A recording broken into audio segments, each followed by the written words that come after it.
my friends. Today we're excited. We would like to celebrate actually the incredible stories and insightful conversations on parenting, leadership, and making a difference. And so we do have a truly extraordinary guest, Isvari Maranwe, correct? Yeah, yes. My first name's pronounced Ishwari, but I genuinely go by anything because I think it's a very global world, and I do not think everybody's going to pronounce it correctly. I respect people who really care about how their name's pronounced, but I'm not one of them. So. Perfect. Oh my goodness, thank you so much. So you're not just a CEO, but you're also a founder of U Voice, a groundbreaking platform aiming to transform the civic engagement, and also you're also a tech innovator, a national security attorney. Please excuse me. And author and mentor who is helping people become the superheroes in their own right. So we'll dive into your inspiring journey today, your thoughts on leadership, and also the impact of your dad towards your path. So please welcome, my friend. Thank you so much. It's really a privilege to be here. I'm really excited to be here. And my dad's background as well is in startups and tech, cybersecurity, Silicon Valley entrepreneurs. That's literally perfect, a perfect topic to talk about. Amazing, amazing. So can you tell us a little bit about, now that I know, okay, your dad is from here, is from there, but what's your background? Because now we are global, really. I like this vision of just being global. We are global citizens, right? Yeah, yeah. So my parents are both from India. They were born and raised in India, immigrated to the United States. I was born and raised in the Silicon Valley in California, and I also spent a lot of time in Bangalore, back in India, which is where my dad is from, where he was born and raised. Right. And then I've had the great privilege to be able to travel around the world frequently. I've spent a lot of time living, especially in Europe, in India, of course, and all across the United States, especially in the Washington D.C. Arlington area, where I worked a lot in politics and the law. When I was in law school, I was a Georgetown law, and of course in the Bay Area in California. And right now I happen to randomly be in LA, but I've actually never lived here before. I've only been for a couple work trips, so I'm excited to see if I like this city too. And then eventually we'll see where I settle down. Oh, amazing, amazing. So what led you to pursuing law? Great question. So actually, my dad. So it's a great segue. So when I was growing up, I always was very passionate about making an impact in the world, and I wanted to do things that tangibly changed the suffering that I was seeing in the world for people, for animals. I was in physics, but there simply wasn't the ability in physics to make the tangible impact that I wanted to. So I switched into more like politics, political science, and the law. My dad always said from when I was young that he thought I would make a great attorney. He thought I should go to law school. I wanted to run for office. Maybe I will someday. We'll see. But he Right. always said the best thing if you want to do that as well is to become an attorney. And of course, an inordinate number of politicians in the United States are attorneys. So I went to law school, sort of with his advice and guidance and all that. And I also wanted a chance to be able to get a professional degree and a master's that I could fall back on, regardless of what I wanted to do in my career and where it took me. So it's a very expensive, very time consuming, very difficult degree, but in many ways, I do still think it is such an all purpose degree that provides people, has provided me with a great amount of privilege. So that's Oh, where this law is school. this is amazing. Did you have any mentors along the way besides that initial push from your dad? Yeah, one of the things that I have had probably unusually Mhm. as I was growing up, especially going to law school, is I didn't have a ton of mentors or support. And part of the reason that I co founded Dweebs Global prior to the nonprofit I'm at now, which is a viral mentorship nonprofit, was to provide mentorship and support, mental health support and advice, resume support to people like me who may not have it, despite it being privileged in many, many ways and having access to a great network and being sort of viral on LinkedIn at a very young age. So I had that as well. I Mhm. didn't really find specific people who helped me grow and mature. And I was much more, unfortunately, experiencing things like sexual harassment from people who said they would be mentors, or a lot of criticism or jealousy, or it was just very difficult until I hit law school for me to find professors and folks who were able to really mentor me. And part of the thing that I think one of the great gifts my parents gave me, including my dad, was just helping me navigate that world. Like they would check my emails, they like so that they were professionally written when I was a teenager, They would help me like get up on LinkedIn. Like social media wasn't banned in our house. Like they knew it was going to be the next big thing. They were like, okay, how do you succeed on these new platforms? Hmm. And so it allowed me to get where I got, despite the fact that I did not have that sort of mentorship that you would expect. And it's something I really am passionate about changing for young people today, because I think mentors can be life changing. It just wasn't something that I specifically had outside of my family. Oh, this is great. I truly appreciate you, like sharing that. So I know before we dive into, like a couple other questions about your beautiful endeavors, can you tell us a little bit about your dad and what is, what do you, what inspires you from your dad, besides, Yeah. So what you shared? yeah, my dad's actually in startups as well. So he has Hmm. a cybersecurity start. He's still in startups. He has a cybersecurity startup right now, and so he's always been active in the cybersecurity space, digital technology, business acceleration. So he's worked with a number of businesses in the United States and Europe to help them grow. He's trained and educated entrepreneurs worldwide, done a lot of programs educating young entrepreneurs around the whole world. Hmm. And so that sort of is very similar to the work that I ended up doing entirely accidentally. Of course, as I mentioned at the previous nonprofit Dweeps Global, doing a lot of mentorship and helping young entrepreneurs, and now at UVoice, just being a very traditional, in some ways, tech startup. We're a nonprofit, but we're a new digital media platform, and we care a lot about cybersecurity and data privacy. I have a lot of connections and network from the Valley as a result of growing up there. So actually, very similar to the work that my dad does in terms of following in his footsteps. Recently, at sort of at UVoice, I've also been trying to drag him in more to give me advice and to help grow as well. The Hmm. other thing I would say is that my dad being very startup oriented and also prioritizing travel so much Hmm. has ended up creating the situation that I'm sort of in right now, where I really prioritize travel and my ability to see the world and live overseas more than, say, having a house or settling down in one place. Hmm. I think as well, my being a risk taker, like my dad quit a whatever Fortune 500 exec job or whatever to start startups and to Hmm. and to create unique value in the world. And I'm doing the same thing. Like I left a law firm and working in the government where I was earning good money as an attorney to do Hmm. this. So I think those are values that have definitely been passed down. Oh my goodness! You mentioned the keyword that struck me, the risk taking.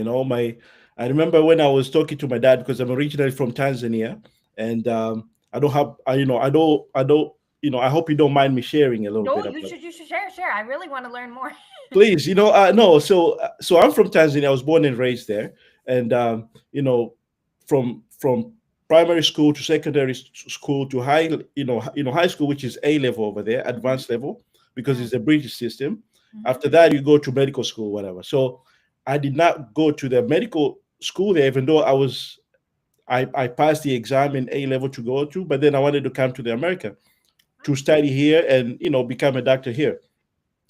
Nobody supported me, but my dad, like rest in peace. He was very supportive. He says, "You being the risk taker, Suleiman, I think this will be very good for you, and this will make you successful." So I'm glad to see that another dad out there is also supporting, you know, their kids to become risk takers. Because sometimes when you're narrow-minded, because maybe we're brought that way, we don't want to instill that into our kids. It's good to let them be who they are. Like if they like taking risks, I think it's a beautiful thing. Yeah, no, that is lovely. That must have been so scary coming to the US on your own, not necessarily knowing anyone here, like succeeding here. I mean, that's amazing. Congratulations. Like I think that's one of the big inspiration I take from both my parents, is that is so difficult. And I see that in you as well. So genuinely congratulations. That's beyond difficult. Like from my perspective, my little Mhm. privileged, you Right. know, Mhm. perspective, because my parents were able to support me so much that just being coming on your own and having to deal Mhm. with that is just incredible, incredibly With a difficult. thousand dollars in the pocket. Oh my god. Wow. Yeah, How did you make that work? Like tell me a little bit more about your story. Like when you arrived in the US and all, like how did you make it work? How did you right. become who you are today? Right. I knew somebody here that has been here in Columbus, and I was accepted into a college in Ohio, and this is 2-year college, and thinking, oh, in Ohio, for where I'm from, when you talk about Ohio, Yeah. let's say is a town. So whatever school you go to, you think your neighbors to, but Lorain County and Columbus, whatever. It's too far, So I did Right. not, you don't know these things, So I Yeah. got here. The reality, the first 2 weeks, the first 2 weeks I was very sick because of the weather. I almost went back home, but I persevered. Yeah. So, anyways, that's the story a little bit. So I'm really happy to hear that people really support. They parents, they support their kids to become risk takers. This is very Yeah. important aspect that people need to get from our conversations today too. Yeah. Amazing, Definitely. amazing. I love about your program with the U Voice. I see you have authors from everywhere, and the goal is really noble because I saw that let's say you have people that have they're blind or they have trouble with vision from different countries. Like from Pakistan to Brazil, and they're creating something to be able to help other folks in the same situation. I'd like for you to speak about that. I'm too Yeah. excited that Yeah, I yeah, no, I'm so happy to share, and I'm so proud of everybody who's a part of the organization. Yes. I think the shortest summary is really social media is chaos. Social media Hmm. is broken. Like, I don't even think I need to explain this to anybody because we all know this. There's like Right. 100,000 different reasons why. Hmm. And a lot of the reason is because they are for profit motivated. And so the Mm. parent company is a for profit and Right. they eventually have to sell out to advertisers, or what happened to Twitter when it sold to Elon Musk. Their Hmm. incentives are not to make the best, most ethical platform for users. We're a nonprofit. Our incentive is our users, our Right. consumers. And also, we're not really a competitor for traditional social media because we're not content creator media. We're not influencer media. I love being an influencer, but that is not what social media was supposed to be about. It was Hmm. supposed to connect you to other real people doing Right. real things around the world. And we have an algorithm we are creating where basically it is rewarding people for tangible impact, not Right. fame, not money, not clicks, not likes. And I really believe in a world that is motivated like that, but we Hmm. cannot get there if, and I think this is something you'll really feel as a dad as well, if we're Right. incentivizing our children, we're literally rewiring all of our brains, children and non-children, to care Right. about fame and to care about Right. visibility and clicks at any cost, no matter what Hmm. you're saying, how outrageous, how inappropriate, whatever it is, right? Right. How false. Hmm. um, you're going to start doing that because you're literally rewiring what makes you happy to Hmm. be aligned with clicks, likes, and getting addicted to social media. We want to take those same sort of pathways and instead use it to reward people for tangible impact, incentivizing people to go through their lives creating tangible impact. So that's our goal: better for users, better for the world. We really, really think there needs to be an alternative to what's currently on the market. There's huge, huge market potential, and we are very much about creating a new market instead of just competing in the current toxic space. So, Amazing. Actually, I was not going to talk about it because I thought it was a so. But since you mentioned it, what's the time frame we're looking at? yeah, no, it's a great question. So we're probably looking at full public launch quarter one next year, sometime in the spring, maybe. Hmm. We are thinking about very innovative ideas on how to structure. Hmm. This is the part that's a little bit more, but Right. Right. Okay. Okay. hopefully, well, there'll be a full public announcement soon. But Hmm. as a hint, if you look at the way OpenAI has started to structure their nonprofit, we're looking Hmm. at similar ways because we want to be able to sustain our growth and sustain our users All without right. ever charging anybody to use our platform. Okay, okay. Wow, this is amazing. I know we're deep into the conversation, but also, something that I meant to ask you at the beginning was, like while we're talking about the cybersecurity, because me as a dad, let's say I would like to educate my kids or any dads out there. You look at the world right now, you look at the cybersecurity, you look at AI, they're like the future. So what's like who's winning from your perspective or your dad's perspective? I want folks to also get this idea because me as a I don't know yet. It seems to me like those guys are competing and one like maybe one is winning. Yeah, yeah. I mean, I think if you're talking about AI, I think OpenAI and Sam Altman. I'm not endorsing this, but I do think they have a really large control in the market. There's many reasons for that. One is focus on innovation at any cost, right? They're not really concerned about restrictions or potential ethics concerns. The second is just a market valuation. Like, they have a large control of the market. Microsoft's major investment. They are not hamstrung by donations. They're not hamstrung by finances. They're really able to pay for the server space they need to keep running and release new versions. Right. Um, they're also the model for how convenient it is for users, which helps them get more data and helps normalize AI in conversation and in culture. Mhm. I mean, I should say I usually greatly support new technical advancements. I've always been somebody who thinks that we should think about ways to embrace technology and figure out Mhm. how to use it and adapt ourselves to the new technology, not be one of those people who's like in the 1800s or 1900s being like, we don't want steam engines because, Mhm. we need coal or whatever it is, right? Right. Instead of like, let's not use, solar energy or something. Like I'm always an advocate for new technology. That being said, I think AI is an exception. Like as a Mhm. person, and just with the experiences that I have, the Mhm. knowledge that I have, what I've researched, my work in national security and in cybersecurity, like AI is different. It is potentially extremely dangerous. It is potentially world changing. I would hope that we take much, much more care than we currently are on how we're using it and how we're deploying it. Oh, amazing, amazing. I really support you, and I really hope to see your the algorithm gets fixed up soon, and so we can have a new way. I know it's going to be a big competition, as you mentioned, how we're competing with people that have more support in terms of the finance and everything else. But do not give up. Keep pushing the envelope. I really like that. Thank you. Amazing, amazing. So another thing I was working. First let's finish up the everything all that, so that after that I can go on a Oh tangent, and yeah, then no, we I'm and I'm then we I'm can happy to talk about my dad. Also, I please. should I should probably say my dad's name is Ram Mohan. He's on LinkedIn. He's not as active as I am, and he rarely takes requests. And my parents are very private, but I should I have see. mentioned his name. Please, yes, I will definitely, if I'll definitely be linked to him, and I hope we can chat at some point. Why not? I hope so. I hope so. Yes, yes. Amazing. So maybe what would you like to see in other dads going forward, so that maybe, Yeah. because what you mentioned is really powerful, but also that's just really one segment of many, many great aspects you're getting from your dad. Yeah, no, it's a really good question, and it's actually one that relates so much into my background in digital tech specifically. Hmm. One of the best decisions that my parents made, and I think was the most empowering decision ever, was they did not um, prevent me from being on technology or from embracing new technology. So that thing that I said where I'm always up about the latest technology, I'm very passionate about new tech. That comes from my parents, my dad. Like our house works vice versa of the stereotype. Like if I have tech issues or my computer crashes, I'm calling my dad, he's fixing it. I don't help my parents with tech, they help me with tech. Hmm. And I think one of the big, big boons they gave me was they did not keep me off of social media as a teenager. They didn't say, oh, don't use social media.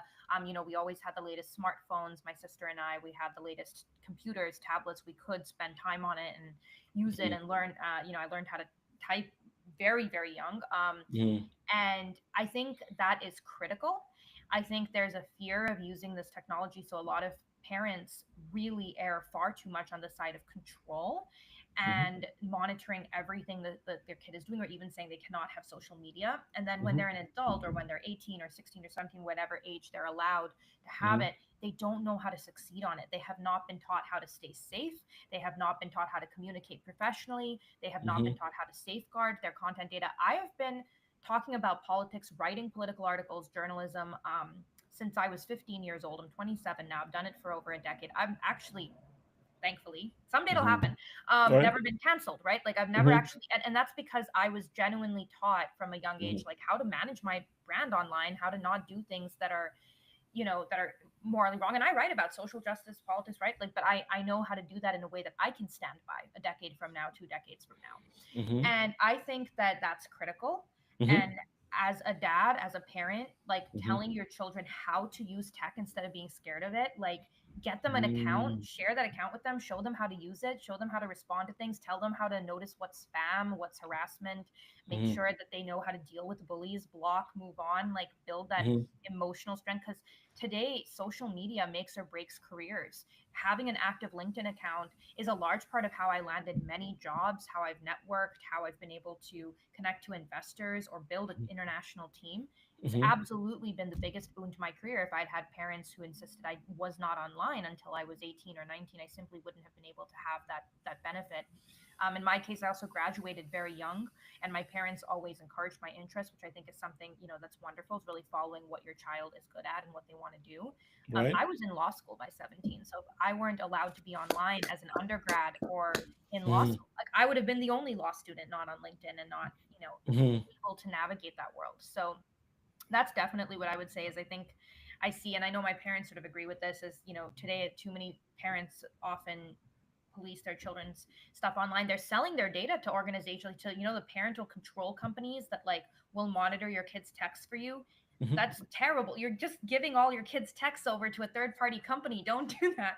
Right. Right. So like I think just basic cybersecurity, trust your kid, trust yourself, but teach them how to succeed on it. Don't prevent them from being on the internet.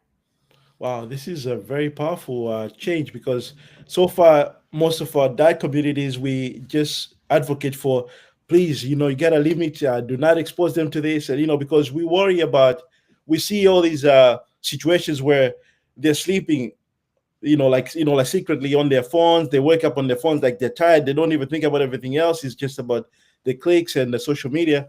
So I think if you can monitor them, like you mentioned, and make sure that we redirect them towards what is good, I think that's the best thing to do. Absolutely, because what happens is, if you create it, if you make it like this tantalizing forbidden thing, Hmm. kids are getting more addicted to it. In my case, it was always associated with work. And I think that worked really well with for my parents. Is like, for me, like, they always associated books with fun, technology Hmm. with work. And this Hmm. has genuinely like helped me and carried me through adulthood. Like, I don't love being on social media, and I'm not addicted to it because I've always associated with it. It's work. It's a job. I need to build my brand. I need to put Hmm. good content on it, take it seriously. I'm always excited to sign off. I never Hmm. got addicted to it because it was never a reward. It was never associated with fun. It was like, hey, Ishri, if you want to succeed in life, if you want to become an attorney, a businesswoman, you need a LinkedIn account. You need to be active on it. You need to do this work. Right. And so, and that's sort of how it was for me. And I was never that interested in things like Facebook and Instagram and all, because I had a very strong, in real life, I guess, friend circle. And I just, it seemed very shallow. And I think that comes from being taught how to use social media and what Hmm. it's for and how it can help you and how it can hurt you. But when you are just like, don't look at it, don't touch it, then it becomes something that's a little bit more tantalizing. Wow, this is amazing. Thank you. Um, wow. So this is a good lesson. I think our tone has to change going forward. In terms of limiting, because even even have posts where folks they talk about how bad the social media is to their kids and stuff like that, and thousands of people they're commenting and they chime in, but they don't talk anything positive much about it. They just talk about the other side. Wow, this is amazing. So thank you so much for sharing that. So like in the spirit of what you mentioned, how you survived all these years being a lawyer and writing about just like social justice, and you haven't been that word. This is amazing. And me being a newcomer and other folks, I think now I understand, because I'll share with you how the several several things that I saw recently. For instance, the talk with the dad of CEO. They were chatting about Yeah, our friend Noah. He how he yeah, how he was brought up and everything else. And I was criticizing in my mind why they didn't talk about some things, and now I realize why that is, because of the freedom and everything else yeah. that we have exposed to. Wow, thank you so much for sharing this. Any now, how do you have those? I see you have different authors with the great with so Yeah. many great pieces in your you voice. How do you get these authors and stuff like that? Yeah, it's a great question. And it actually relates to what you were talking about with cancellation as well. Partly because of suppression from the right wing and then fear of left wing cancellation, right? There's very few viewpoints people feel safe expressing. So people will say vague comments like, I support human rights, but they won't dive into the details. Right. And one thing we really believe at U Voice is that that's rubbish. Don't do that, right? Like, it doesn't have to be the world's truth or somebody else's truth for it to be your truth. And so we really Hmm. focus on uplifting voices where you are the person on the ground who experienced it. We don't have to agree with your opinions. I may not have reacted in the same way to the Hmm. situation that you find yourself in, but Right. understanding you or our writers, right, and the way that you experienced life, Hmm. that helps me become a more educated global citizen, right? You can't approach everybody coming from a position of anger and hatred, because that does not change minds. There's research after research after research to show this. So our goal with our platform is really to encourage people to bring their best selves and to read these stories. And so when we approach writers from around the world, I think this is why we get so many wonderful submissions from across the planet. It's very Right. much, what is your story? What is your experience? What has your life been like? And if Hmm. you're living in a war zone, right? Like if you're Hmm. living in a place that's impacted right now under geopolitics, whether that's the American elections, Israel, Gaza, whatever it is, you Hmm. live on the ground. Tell us your experience. Why do you believe the things that you believe? What has your life experience been? Instead of flying in journalists from another country to point at people behind them and go, look at these Indian children, which I hate, Hmm. Hmm. right? Hmm. Or Hmm. flying or having American op-ed authors write an op-ed about the solution to peace in the Middle East. Like it's not, like I think there's place for that. There's value in that. That's not what we do. For us, we're very Hmm. much about people on the ground, uplifting their voices, making sure that they feel like they're heard, and especially underprivileged voices who may never have had that opportunity, either because they live in a country where that voice is just straight up illegal, Hmm. or they live in a country where they are not seen as the people who should be in power, whose voices matter. And so we want to uplift those voices, and we always say we don't necessarily agree with everything in our posts, but that's not the point. Like, our point is to uplift voices, because if you understand how people think, Right. you'll much more likely be able to work with them to change either the way they think or to change the world. Amazing, amazing. Thank you. I'm glad that we do have that. This is the first time this is the second time we're speaking with a lawyer. In this field here. Like in this. Like the parenthood. Nowadays, I'm more into parenthood because we have single dads, single moms. So I don't want to Amazing. just talk about dads only and like ignore moms. Because we love our mothers. Without I love them. what you're doing though, because I feel like I've had the opportunity to talk about my mom before, and there's many people who, like, there's a lot of focus on moms, and I think the focus on dads is also, especially minority dads, single dads, is so Mhm. important. I Amazing, think that's a narrative we have to change. amazing. Thank you, thank you. And by the way, that the speaking about this, there's so many things. I like how this is a new way. Like I share with you why this is very different for me today with you. Um, I was chatting with my good friend. I'll be chatting with her sometime soon. She works. She's been in different corporations. She's in healthcare as well. She's a Hmm. big shot, but also. Uh, we're speaking how we cannot speak our mind, or we Yeah, cannot speak what's going on with us because these big enterprises, they're yeah, controlling everything, whatever we say, like yeah, so. She has the power now to fight all that. I'm not there yet, but how, so I think whatever you're starting is very powerful in so many ways, not only in other parts of the world, I mean even in the our own country. yeah, So thank you so much for doing this, and absolutely. please keep pushing that You. envelope. And another thing that I was mentioning about mentorship, I spoke with some prior guests about like mentorship. They spoke about how it really influenced them. It made them who they are today, and it's quite unfortunate. And I'm sorry to hear what you shared with us today, because I don't want. I want folks to really speak up if they're experiencing the same situation what you mentioned, because you have sick people that take advantage of things. We don't Yeah. want people to hate mentorship because of that. Yeah, no, Mentorship is amazing. it's a really good point. Like, finding a good mentor, I know, can be life changing, can be so helpful, but yeah, it Mhm. can be definitely dangerous. And I think that's where good dads come in as well. Is like, especially when children are young, young women especially, like, Mhm. being there to meet with them, talk to them, like, that the situation is critical. I think I definitely saved myself from a lot of bad situations just by including my parents, and I included my parents in pretty much all of my business and work meetings and decisions. Met all of my, the people I was involved with, professors, contacts, research Mhm. people, and up until I was probably, in law school until I was 17. So all through my undergrad, to be clear, I was young, but I still Mhm. think it's good for people to do at least through high school. Right. Oh, amazing. We can go on and on and on. Trust me. There's so many great stuff that like great topics. That we can keep delving on, and but I don't want you to be bored and say, "Oh no, next time I don't want to talk to this guy. He's gonna ask me a thousand things. He can go on a tangent." I don't want you to feel this way. So No, you've been maybe. fantastic. Thank you, thank you. I truly appreciate you, and you know, from you building this world, largest pro democracy engagement Yeah. platform. This is a unique journey. So really, we support you, and we look forward to seeing it, coming to life. And Thank you. Me too. Me too. Wish me all the luck. please, please, and I encourage all the listeners to really, like I'll share all your links as well, so that people Thank can you. go in and support you, and and thank you for inspiring us. And for other people, please go ahead and subscribe to Dad Puzzles, and to my friends, like you, Voice, so we can, empower her and empower the fatherhood journeys. Thank you again for really doing this with us today. Thank you so much for having me. Absolute Uh, pleasure. awesome. Thank you. Thank you.